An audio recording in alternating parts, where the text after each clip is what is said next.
So this is example number 2 on fastener static analysis of fasteners under tensile loading. Let's consider the same bolt joint configuration as example number 1. Now you're told that this configuration has a total load of, so it has a total load PT of 2,400 pounds, and they shared over 2 bolts, identical configurations. So you know that your P that you will use in your problem is PT divided by 2. So your problem will be using 1,200 pounds. Okay. And also is saying that you have a preload per bolt given as 1,200. We always going to have to check and make sure this is acceptable. This is per bolt. And we want to know is that you recommend if the bolt is acceptable or not. If it's not acceptable, then let's redesign and give a recommended. If once it is acceptable, then recommend the torque requirement for this particular bolt. Okay, so let's go ahead and start the problem. The very first thing you want to do with any problem is you want to find all these properties. And we did this for example number 1. Okay, this is a continuation. Example number 1, we'll continue from 1, 2, and 3, do the static, and then we'll do fatigue on the same problem. So you can see a nice sequence of how these problems are actually evaluated. This joint stiffness constant is given by, we found this in the previous example. This comes from tables. We also found it. This was evaluated from table 8.2. We did this last time. The proof load is AT times SP.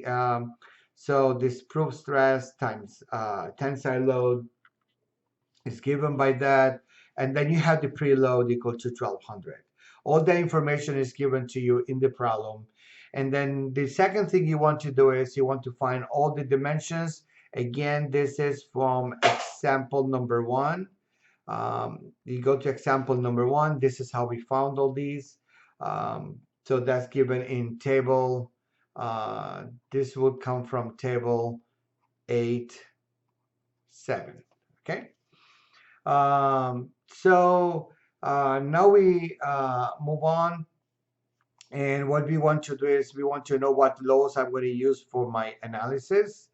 And the load I will use for analysis, I need to find my design factor first.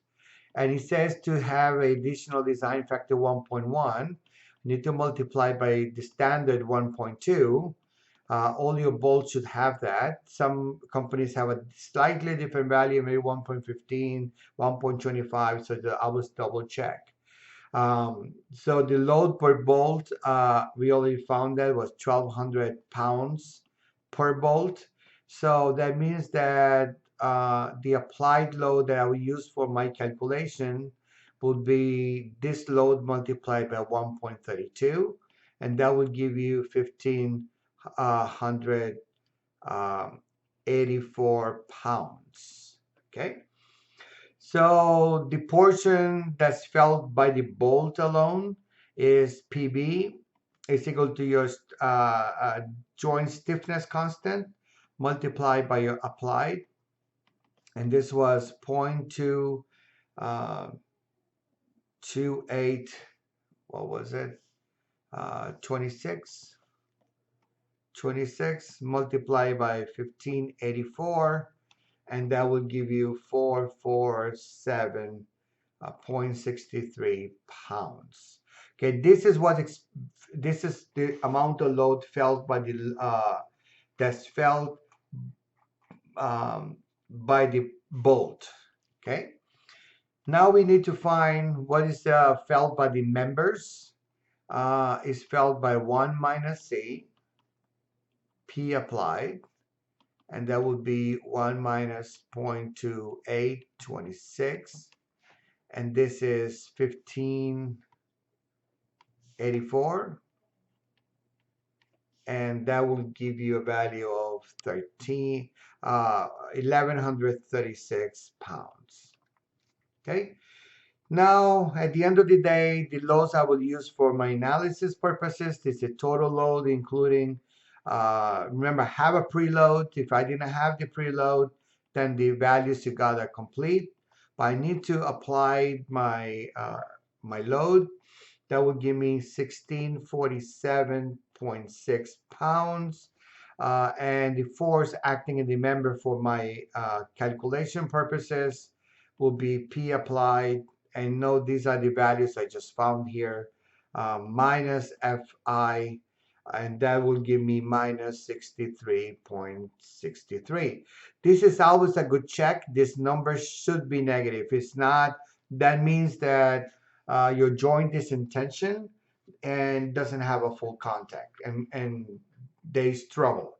Okay, so the joint is not doing what it's meant to be doing. So the next thing we want to do is we're going to find your axial stress. Okay, your axial stress is the stress in the bolt, FB over AT. So that gives you 1647.6 divided by your tensile was 15.1599. Then if you divide all this, you do the math, you will find you get this is equal to 10,304 psi. Okay, so you're gonna do all the checks for static, and the check number one, you want to make sure it doesn't separate. So separation, your book calls it sub-0. This is Fi divided by P applied, 1 minus C, and that gives me 1.06. This is a structural application, so this is bigger than 1.0. We are good. Otherwise, we'll have to redesign, either increase your, typically the way we do this problem is you just increase your preload, and that solves the issue.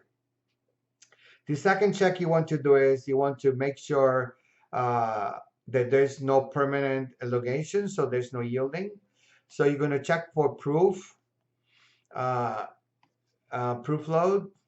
and that is going to give you, so I got this value and I have this value in the problem, gives you 10.19. That has to be bigger than 1. So we are good. The last check that I do is your yield. Yield tells you yield strength divided by the same stress. And I do this, I get this is 1.16. This is bigger than 1.15, so we are good. So the this particular fastener is acceptable.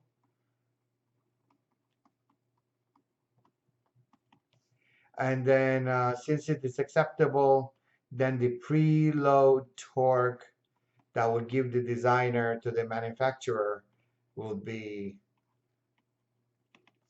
and you want to make sure that this is given by KI Fi times the diameter, and this is usually 0.20. If nothing else, just use 0.20. No other information is given. So you do the calculations to get this is 120 inches pounds. So this is the initial pre-torque that the bolt is going to need to stay engaged, so all the members stay engaged. So this concludes example number 2.